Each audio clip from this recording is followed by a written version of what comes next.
क्या यूपी के मुख्यमंत्री योगी आदित्यनाथ के दिन पूरे हो चुके हैं? यानी जितने दिन के लिए सीएम बनना था वो पीरियड समापन की तरफ है। यानी जल्द ही उन्हें दिल्ली का रास्ता दिखाया जा सकता है क्या? और दिल्ली का रास्ता वैसा नहीं होगा जैसा योगी के समर्थक प्रचार करते हैं यानी चाहते हैं, बल्कि योगी आदित्यनाथ का शिवराज सिंह चौहान करने की तैयारी है।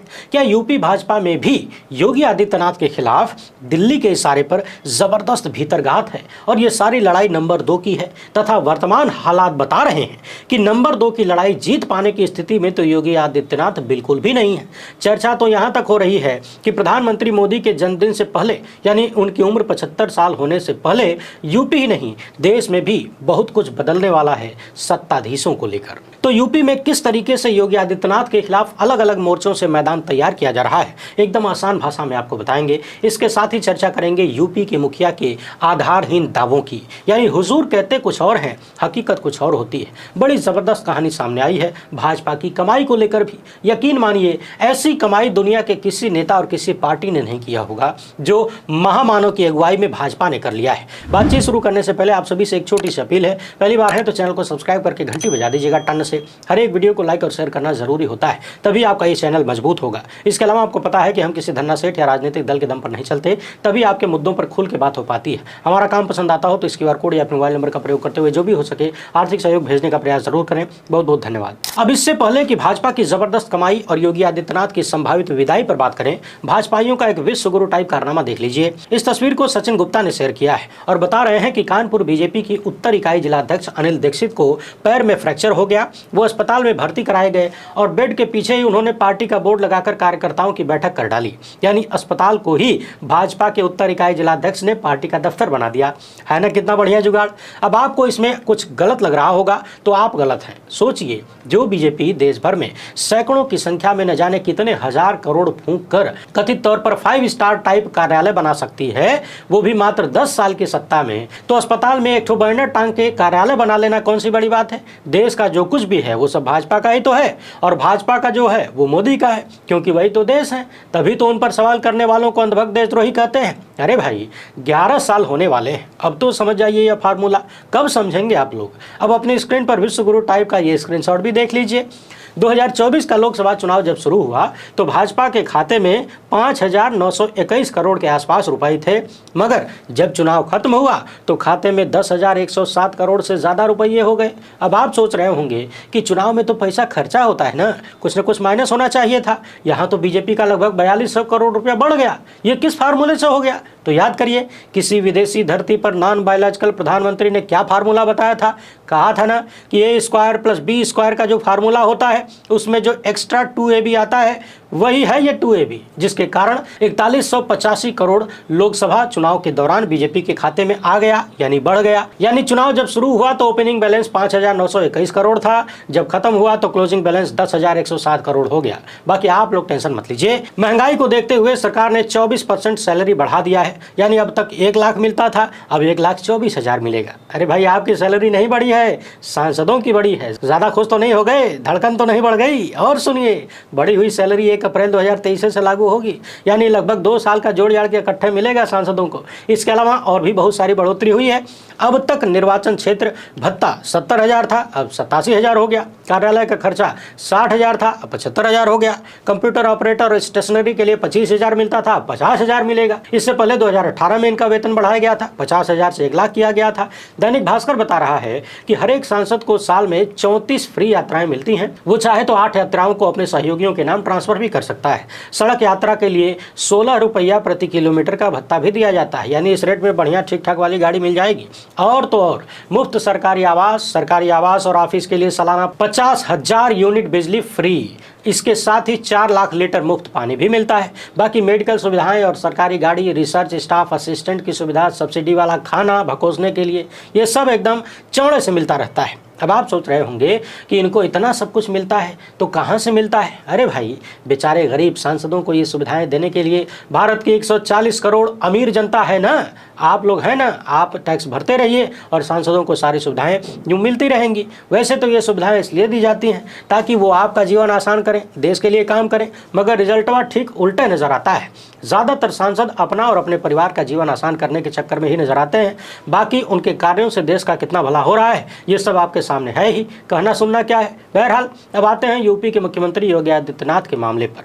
दरअसल एक बार फिर से चर्चा चल पड़ी है कि यूपी सीएम की छुट्टी के दिन नजदीक आ रहे हैं क्या, क्योंकि प्रधानमंत्री की 75 साल उम्र पूरे होने के दिन भी नजदीक आ रहे हैं। सितंबर में प्रधानमंत्री नरेंद्र मोदी 75 साल के हो जाएंगे और जैसा कि उन्होंने नियम बनाया था, यानी कथित रूप से इन लोगों ने जो सिस्टम बनाया जिसके आधार पर बीजेपी के तमाम वरिष्ठ नेताओं को चलता कर दिया गया, उस नियम को यदि ध्यान में रखें तो इसी साल के सितंबर महीने में विश्वगुरु महामानव एवं नॉन बायोलॉजिकल प्रधानमंत्री नरेंद्र मोदी को भी कायदे से रिटायर हो जाना चाहिए। चुनाव के दौरान ही अरविंद केजरीवाल ने जेल से छूटते यानी बाहर आते ही तुरंत ये मिसाइल फोड़ दी कि दरअसल नरेंद्र मोदी अमित शाह को प्रधानमंत्री बनाने के लिए वोट मांग रहे हैं, क्योंकि 75 साल उम्र होने के बाद वो तो रिटायर हो जाएंगे, इसके बाद अमित शाह बनेंगे देश के अगले प्रधानमंत्री।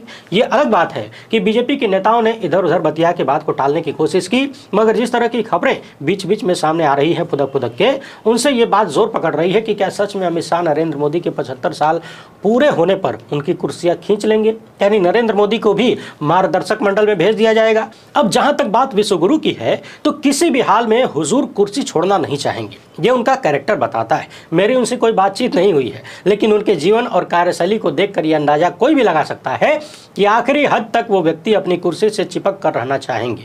मगर सवाल तो ये है कि क्या अमित शाह चिपके रहने देंगे? अब आपके मन में आ रहा होगा कि बीजेपी में तो बहुत सारे नेता हैं, बात घूम फिर के अमित शाह पर ही क्यों आ जाती है?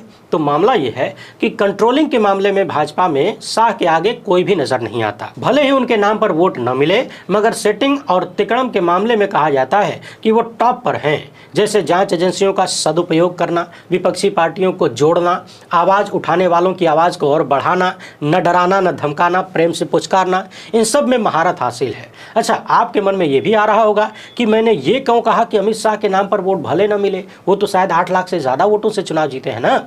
अब यदि आप इस बात को भी नहीं समझ पाए तो क्या कहा जाए? अरे भाई, अमित शाह वहीं से चुनाव जीते हैं ना जहां से कथित तौर पर विपक्ष के उम्मीदवारों को चुनाव लड़ने भी नहीं दिया जा रहा था, डराने धमकाने तमाम तरह की बातें सामने आई। बाकी आगे की कहानी हम नहीं कहेंगे, खुद समझ लीजिए। अब समझने वाली बात यह है कि चर्चा तो योगी आदित्यनाथ की कुर्सी छीनने से शुरू हुई थी, यानी कुर्सी बदलने से शुरू हुई थी। हम अमित शाह पर क्यों पहुंच गए? तो समझिए, पूरा मामला कंपटीशन का है। भाजपा में जब से गुजराती जोड़ी आई है, उन्होंने अपने कंपटीटरों को बुरी तरह से निपटाया है, चाहे वो वरिष्ठ हो, चाहे बराबरी के हो, चाहे छोटे हों।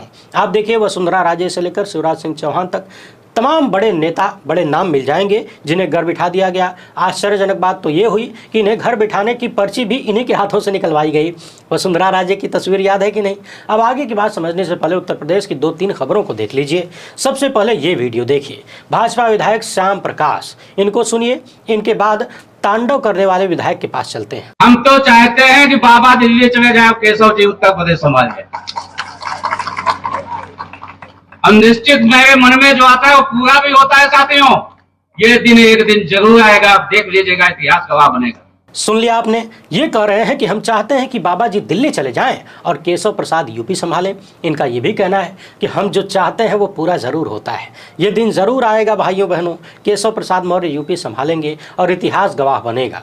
अब लोग चर्चा कर रहे हैं कि जिस भाजपा में बिना गुजराती जोड़ी के इशारे के पत्ता भी नहीं हिलता, वहाँ एक विधायक इतनी हिम्मत करता है कि मुख्यमंत्री योगी आदित्यनाथ को बदलने की बात अपने मन में पाल ले और उसको पब्लिकली कह भी दे।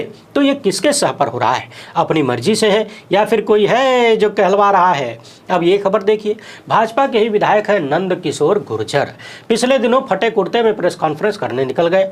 इनका कहना था कि इन्होंने रामकथा के लिए परमिशन ली थी, लेकिन पुलिस ने कलश यात्रा को रोक दिया, महिलाओं से बदतमीजी की, पुलिस इनकी हत्या करना चाहती है। यानी भाजपा विधायक कह रहे हैं कि योगी आदित्यनाथ की सरकार की पुलिस भाजपा विधायक को ही निपटाना चाहती है। और सुनिए, विश्वगुरु टाइप की बातें आगे हैं। भाजपा विधायक का कहना है कि चीफ सेक्रेटरी ने जादू टोना और तंत्र क्रिया करके मुख्यमंत्री योगी आदित्यनाथ की बुधिये को बांध दिया है। मुख्यमंत्री ऐसे नहीं थे, अब तो सब रो रहे हैं, प्रदेश की जनता दुखी है। यूपी में जब राम कथा नहीं कर सकते, बहन बेटियां लुट रही हैं, यानी इज्जत लुट रही है, फिर काहे का रामराज?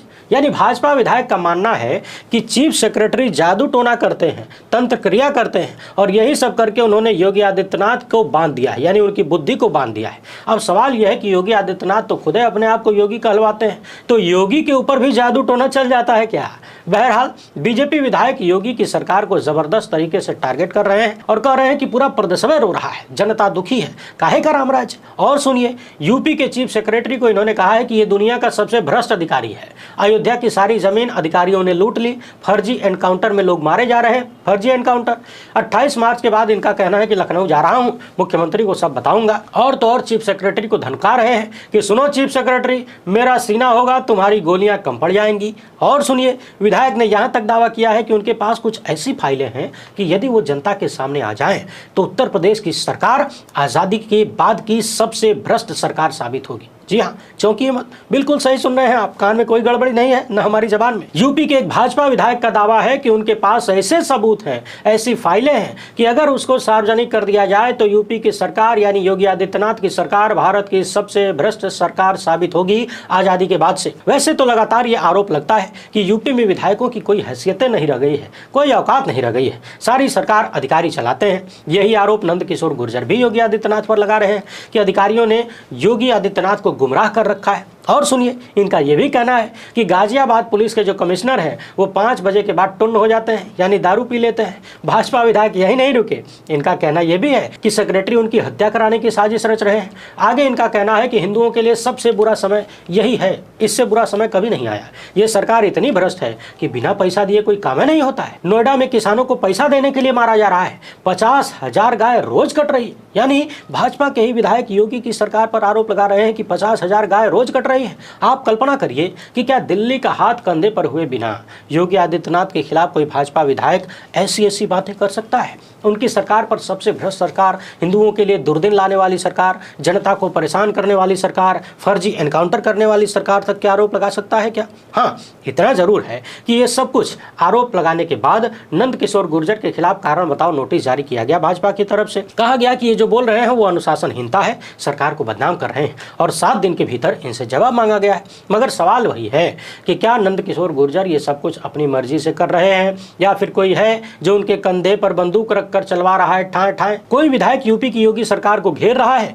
तो कोई भाजपा विधायक अपने मन की बात बता रहा है कि योगी चले जाएं दिल्ली और केशव संभाले यूपी। इन सारे घटनाक्रमों को देखते हुए एक बार फिर से चर्चा निकल पड़ी है कि क्या योगी आदित्यनाथ के जाने का टाइम आला रे, क्योंकि हाल फिलहाल में न तो यूपी का चुनाव है न देश का चुनाव है। मगर हाँ, 75 साल की उम्र पूरा करने पर मोदी को हटाकर शाह के बैठने का स्वर्णिम अवसर इसे ही कहा जा सकता है। कुछ लोग ये भी कह रहे हैं कि हुजूर राष्ट्रपति बन सकते हैं, मगर मैंने कहा ना कि इनके चरित्र को देखकर, इनके इतिहास को देखकर ये नहीं लगता कि वो अपनी कुर्सी अपनी मर्जी से छोड़ेंगे। हालांकि अपनी मर्जी से तो उद्धव ठाकरे की पार्टी भी नहीं तोड़ी गई थी, एकनाथ शिंदे अलग भी नहीं हुए थे अपनी मर्जी से, और अपनी मर्जी से तो अजीत पवार भी चचा की पार्टी नहीं तोड़े। अपनी मर्जी से तो विपक्ष के तमाम नेता भाजपा में शामिल हुए नहीं।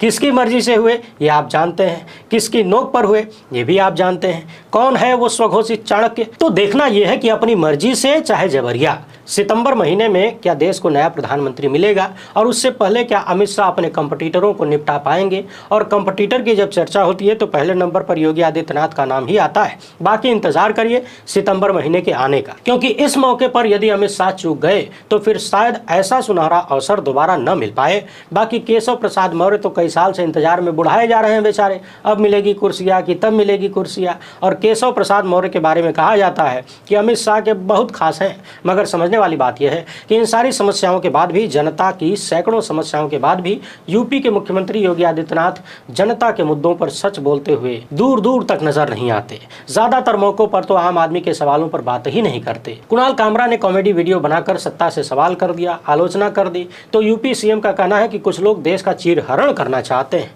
अब ये देश का चीरहरण क्या होता है वही बता सकते हैं। कह रहे हैं कि विभाजन की खाई को और चौड़ी करना चाहते हैं और इसके लिए अभिव्यक्ति की स्वतंत्रता का इस्तेमाल हो रहा है। अगली लाइन सुनिए, योगी आदित्यनाथ कह रहे हैं कि अभिव्यक्ति की स्वतंत्रता को कुछ लोगों ने अपना जन्म सिद्ध अधिकार मान लिया है। अब बताइए, आर्टिकल 19 हमें अभिव्यक्ति की स्वतंत्रता देता है और ये आज़ादी भारत में पैदा होते ही मिल जाती है, यानी आपने पहली सांस ली और आपको ये अधिकार मिल गए, यानी ये जन्म सिद्ध अधिकार है। मगर फिर भी यूपी के सीएम न जाने कौन से गोला की बात करते हैं। बहरहाल हुजूर की बातें हमेशा की तरह दूसरे गोला की नजर आती हैं, जहां स्रोत से लेकर एक से बढ़ के एक निरर्थक बातों पर चर्चा कर लेते हैं। कह रहे हैं कि लोकसभा चुनाव में विदेशी पैसे का इस्तेमाल हुआ, जबकि अभी इसी वीडियो में हमने आपको बताया कि लोकसभा चुनाव के शुरुआती दौर में बीजेपी का बैलेंस लगभग 6,000 करोड़ था और चुनाव खत्म होते होते 10,000 करोड़ पार कर गया। तो सवाल ये है कि ये पैसा देसी था कि विदेशी था कि जॉर्ज सोरोस का था, ये शी जिनपिंग का पैसा तो नहीं था। फिर यदि विपक्षी दलों ने विदेशी पैसे से चुनाव लड़ा तो 303 सांसदों वाली आपकी सरकार क्या कर रही थी? डमरू बजा रही थी। आप दूसरों को एक्सपोज कर रहे हैं या अपनी कमजोरी बता रहे हैं। आपके सत्ता में रहते हुए विदेशी पैसों से भारत में चुनाव लड़ा जा रहा है, ये किसकी कमजोरी है हुजूर? इस वीडियो में फिलहाल इतना ही रखते हैं। महंगाई, बेरोजगारी, सुरक्षा, शांति, सौहार्द ऐसे मामलों की चर्चा की तो उम्मीद इन लोगों से कर भी नहीं सकते। फिलहाल इतना ही। हमसे जुड़ने के लिए बहुत बहुत धन्यवाद। जय हिंद।